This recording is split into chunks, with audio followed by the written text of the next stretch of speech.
My wife's bestie convinced her I was having an affair because of my overtime schedule. She just hit me and broke my nose, so I took our daughter and fled. I, 31M, and my wife, 29F, had a baby last December. It was a traumatic birth and my wife developed postpartum depression. While she was originally going to go back to work after the birth, she's been struggling enough that we decided to wait until our daughter was a year old and reassess. She has been going to therapy weekly. With my wife home full-time, I've had to work increased hours. This is something we discussed prior to making this decision, and she knew this from the start. A few weeks ago, my boss approached me about a project that would require a lot of overtime in a short amount of time. It would both be great financially and for my career. I talked to my wife about it and she agreed that I should say yes to my boss. For the 4 weeks I'd be working on this, my mother-in-law and her best friend Jessie, 29F, would come help out with some of the duties that I typically do. Jessie is a stay-at-home mom with a 4-year-old and a 2-year-old. She began coming over during the day and would watch the kids with my wife. 3 weeks into the project at work and it became clear that we'd need a few more weeks to get it together. I went home that night and talked to my wife about it. She said she was okay with it, but she got very cold in the days after. It wasn't unusual behavior over the past few months, so I didn't think much about it and tried not to take it personally. During the last week of the project, I got home one night and saw that her friend Jessie was still at the house. I didn't think much about it, said hi to her and my wife, and then went to go check on our daughter. Before I could get to her room, I heard Jessie say something along the lines of, "He doesn't even stop to greet you. That's definitely a sign." I turned around and asked what it was a sign of. Immediately, my wife started crying and Jessie started accusing me of having an affair. She told me that I must hate my wife because she has postpartum depression and I'm not attracted to her because she gained weight from the pregnancy. Neither of these things are true. I'm trying my best to help my wife through this phase while supporting our family, and I think she looks great how she is right now. She just hasn't wanted to have sex and I haven't pushed for it.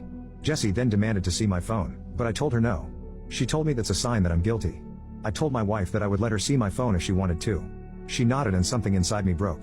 I guess it was the thought that she actually believed I was having an affair really got to me, and that she didn't trust me after everything we've been through. Well, she looked through the phone and there was no evidence. Jessie started saying that I deleted the evidence. She started screaming and woke up our daughter, so I told her to get out of the house. Eventually, she left and I went to calm our daughter since my wife was still on the couch crying. When my daughter was asleep again, I sat down with my wife and tried to talk to her about what's been happening.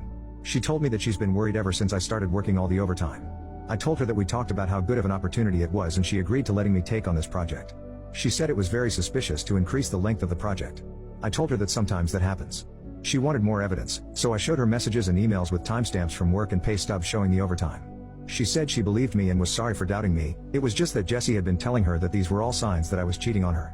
I asked her why she believed Jessie more than me, and why she didn't come to me with her concerns, but she didn't have a real answer. It's been a couple weeks and the project is over. I actually scaled back and I'm trying to work a little less than I was before the project so I can spend more time with my wife and daughter. But I feel so burnt out trying to do everything and I'm becoming resentful, because in the back of my mind I know that my wife doesn't trust me. I ask myself, what happens the next time I have a project? Or I have to run errands one day? Or if I have a business trip? Am I going to come back every time to accusations that I'm cheating? I've tried bringing it up a couple times but my wife tells me it's not the time and that she's tired or sad. I try to be mindful of her feelings but I wonder if that means that I can never have any of my own. Update 1. I approached my wife and told her that I was going to find a therapist. I didn't connect it to her accusations or anything. I just said that I was having a tough time and needed therapy. She shrugged and told me to do whatever. Next day I got home from work and our room and my home office were ripped apart, things everywhere and important papers scattered. I don't see her but our daughter's in her room crying. My wife left her alone and her cell phone's off. I call my in-laws and a few friends, but no one's seen her. I'm starting to get worried at this point so I call my mom to see if she can babysit while I go out and look for her. Before my mom can get home, my wife gets back and I see Jessie's driving. Jessie doesn't come in and hasn't been in our house since I kicked her out. My wife is visibly upset and I notice she's been crying. I ask what happened. I thought at first the house might have been robbed. She starts screaming at me that I'm being unfaithful and that the therapy is a front so I can meet my mistress. I tried to calm her down and tell her that's not true, but her emotions overcame her and she swung at me. My nose is broken. She kind of realized what she did and sat down on the couch and went comatose just staring at the wall. I went into my daughter's room and locked the door. I called my mom to tell her what happened and called my mother-in-law to ask her to come over and take care of my wife. I packed a bag for my daughter and when my mom showed up we left. My wife didn't even look up. We dropped my daughter off with my dad and then went to urgent care for my nose. My daughter and I are staying with my parents for a while and my wife's staying with hers.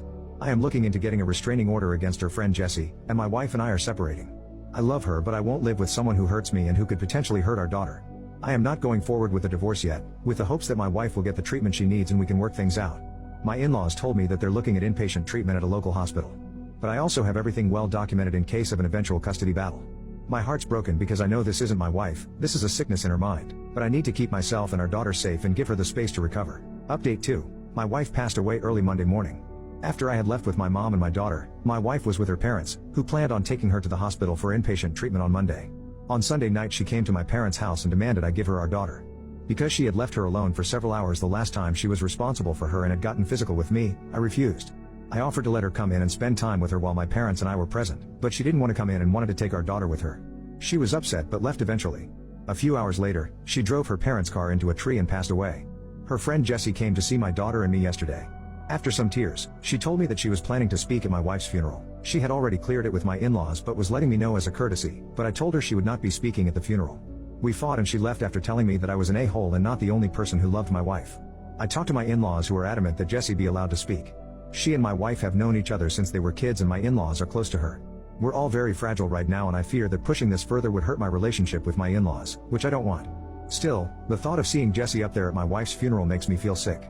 I don't think I can stand to listen to her, knowing that she took joy in my wife's deteriorating mental health and picked up my wife, leaving my daughter home alone. That being said, I don't trust myself to make the best decisions right now. My mind's clouded by grief, guilt, and fear. My parents are split on what to do and I don't have the energy to reach out to my friends.